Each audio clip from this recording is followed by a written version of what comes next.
अहोई अष्टमी का व्रत हर साल कार्तिक मास के कृष्ण पक्ष की अष्टमी तिथि को रखा जाता है। इस दिन माताएं अपने संतान की दीर्घायु के लिए व्रत करती हैं। करवा चौथ के 4 दिन बाद अहोई अष्टमी का व्रत रखा जाता है। इसमें तारों को अर्घ देकर माताएं व्रत खोलती हैं और भगवान को भोग लगाने के साथ अपने बच्चों को भी प्यार से खाना खिलाती हैं। इस दिन माताएं निर्जला व्रत करके अपनी संतान की दीर्घायु के लिए कामना करती हैं और अहोई माता की पूजा करती हैं। अहोई अष्टमी के दिन गोवर्धन में राधा कुंड में स्नान किए जाने की परंपरा चली आ रही है। आइए जानते हैं कब है अहोई अष्टमी और तारों को अर्घ देने की विधि, महत्व और मान्यताएं। कार्तिक महीने की कृष्ण पक्ष की अष्टमी पर मनाई जाती है अहोई अष्टमी। महिलाओं द्वारा अपनी संतान की सुरक्षा और उज्जवल भविष्य के लिए रखा जाता है व्रत। व्रत का पारण तारे को अर्घ देकर किया जाता है। करवा चौथ की तरह ही अहोई अष्टमी का व्रत भी निर्जला रखने का विधान है। सियाई स्याऊ माता और अहोई माता की पूजा का है विधान। अहोई अष्टमी कार्तिक कृष्ण पक्ष की अष्टमी तिथि को मनाया जाता है। आपने भी देखा होगा कि चतुर्थी के दिन करवा चौथ मनाया गया। वह पति के या दूसरे शब्दों में कहें अपने सुहाग की रक्षा के लिए किया गया। उसमें चंद्रमा का पूजन किया गया और चंद्र उदय के साथ यह पूजन संपन्न हुआ। इसी के 4 दिन बाद अष्टमी तिथि को, जो कि इस वर्ष 24 तारीख को पड़ रही है, रात्रि में जब चंद्रमा जिस तिथि में रहते हैं, क्योंकि अष्टमी 2 दिन पड़ रही है, 24 और 25 को भी, दिन तो नहीं कहेंगे, रात्रि केवल 24 को मिल रही है और उस दिन तारों के उदय के समय ये पूजा की जाती है। तारों को देख करके पूजा किया जाता है। इस तरह से करवा चौथ में हम चंद्रमा को देख करके पूजा करते हैं, इसमें तारों को देख करके पूजा करते हैं। अभी आपने पूछा कि किस चीज के लिए किया जाता है। कुछ क्षेत्र में संतान के रोग से बचाव के लिए, संतान की समृद्धि के लिए माताएं पूरे दिन व्रत रखती हैं, निर्जल व्रत रखती हैं और जब तारों को देखते हैं सूर्यास्त के बाद, सामान्यतया इस बार 6:06 पर तारे दिखाई पड़ना शुरू हो जाएंगे मध्य भारत में, क्योंकि सूर्यास्त 5:42 पर होगा। तब ये व्रत तोड़ा जाता है और जिन चीजों से पूजा की जाती है, तारों की जो पूजन होता है, जिसमें खास करके गुड़ का पुआ बनाया जाता है। पुआ आटे से और उसमें गुड़ के साथ और घी के साथ वो एक अलग तरह से बना करके चढ़ाया जाता है देवताओं को, खासकर चंद्रमा या तारों को पूजा करने के लिए, और उसी को अपनी संतान को भी खिलाया जाता है और प्रसाद के रूप में बांटा जाता है। इस तरह की जब पूजा पद्धति अपनाई जाती है तो उसको अहोई अष्टमी का पूजन कहते हैं। लेकिन हमारे जो पुराने ग्रंथ हैं उसमें इसका नाम है दाम्पत्य अष्टमी।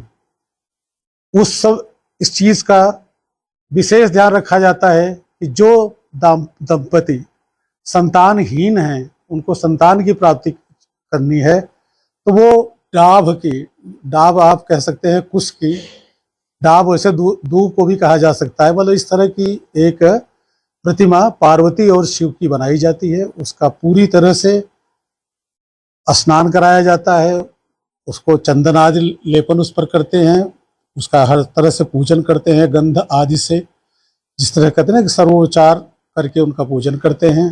मंत्रों से भी पूजन किया जाता है शिव और पार्वती के। उसके बाद जब तारे दिखाई पड़ जाते हैं, तारों का उदय हो जाता है, जैसा कि भी मैंने आपको समय बताया, यह 24 तारीख को व्रत रखा जाएगा और सायंकाल में जब तारा दिखाई पड़ेगा उस समय हम पूजा संपन्न करके जो भी पूजन सामग्री है वो लगभग उतनी ही मात्रा में वह सामग्री एक किसी ब्राह्मण को दे करके, उनको दक्षिणा आदि दे करके इस पूजा को संपन्न मानेंगे। और माताएं अहोई अष्टमी में माताएं और जो दाम्पत्य अष्टमी मनाने वाले हैं, यानी दंपति पति पत्नी दोनों, प्रभु का स्मरण करते हुए, पूजन करते हुए ब्राह्मण को उचित दान दे करके इस पूजन को संपन्न करेंगे। उसका उद्देश्य होता है एक संतान प्राप्त होना, इसीलिए इसे दाम्पत्य अष्टमी भी बोलते हैं और अहोई अष्टमी कहते हैं। अहोई अष्टमी का ध्यान वो लोग करते हैं जिनके पास संतान है, उसकी निरोगता के लिए और उसकी समृद्धि के लिए, उसके कैरियर के लिए वो हम पूजन करते हैं।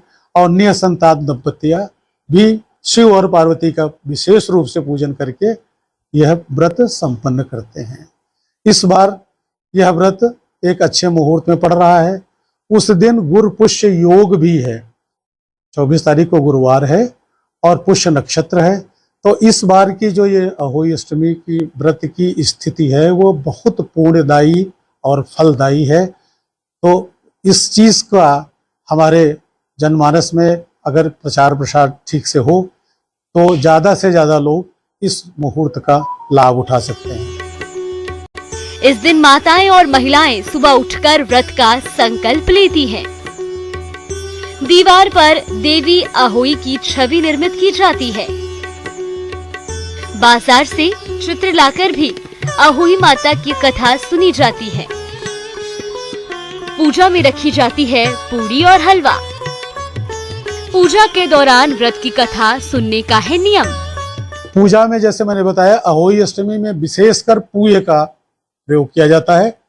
मालपुआ भी कह सकते हैं उसका। वो गुड़ गेहूं का देसी घी में बनाई हुई अपनी एक पुडिंग है, हिंदी में उसे कह सकते हैं मालपुआ, उससे पूजा करते हैं। लेकिन दूसरे क्षेत्रों में शिव जी की पूजा हर तरह के पकवानों से और मिष्ठान से, फल आदि समर्पित करते हुए किया जाता है। मालपुए के साथ भी ये सब चीजें प्रयोग की जा सकती हैं। विशेषकर मालपुआ इसमें चढ़ाया जाता है, उसका ध्यान रखना आवश्यक होता है, अन्यथा व्रत में कमी मानी जाएगी या उनको पूर्ण लाभ नहीं मिलेगा। अहोई अष्टमी में तो माता को हर तरह के वो श्रृंगार दिए जा सकते हैं जो एक सधवा स्त्री को दिए जाते हैं, जैसे चुंदरी, बिंदी, तरह तरह के वस्त्र, अधो वस्त्र हैं, ऊपरी वस्त्र हैं। कुछ लोग साड़ी भी देते हैं, कुछ लोग केवल चुनरी दे करके काम चलाते हैं। तथा इसमें कई करवे प्रयोग किए जाते हैं। इसमें एक में गंगा जल होता है, एक में आपका सामान्य जो चीज़ें बनाई हैं आपने खाने पीने की उसको रखती हैं। तो कुश का भी इसका प्रयोग किया जाता है। डाभ के देवी बना दी जाती हैं जिनको समर्पित किया जाता है। अगर आपने इन सबको ठीक से नहीं समर्पित किया या समय का आपने ध्यान नहीं दिया, क्योंकि ये तारों को देख करके इस व्रत को संपन्न किया जाता है।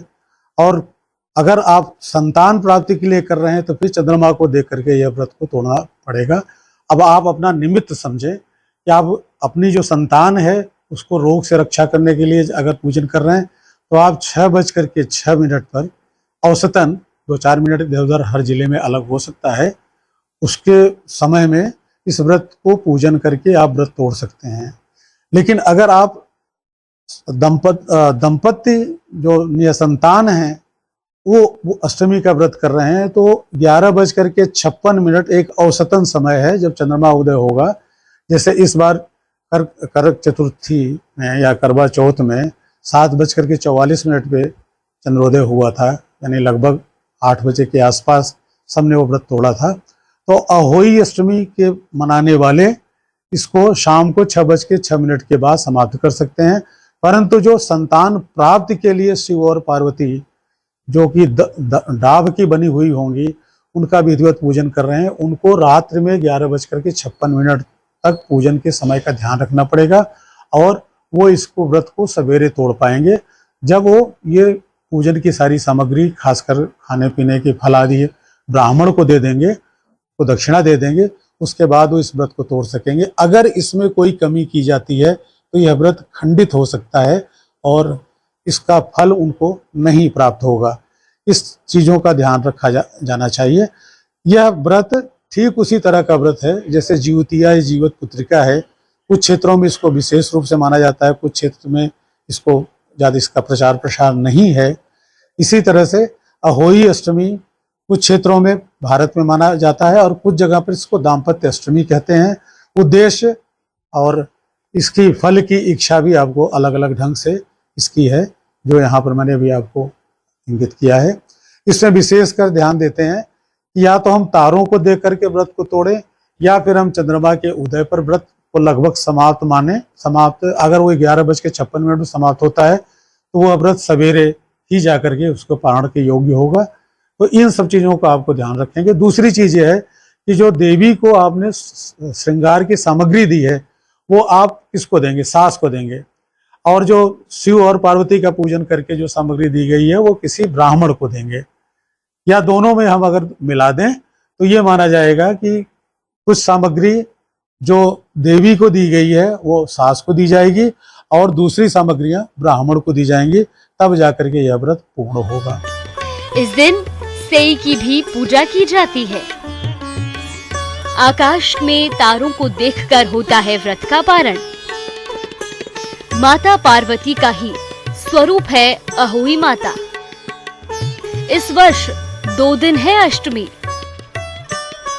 24 अक्टूबर को मनाई जाएगी अहोई अष्टमी।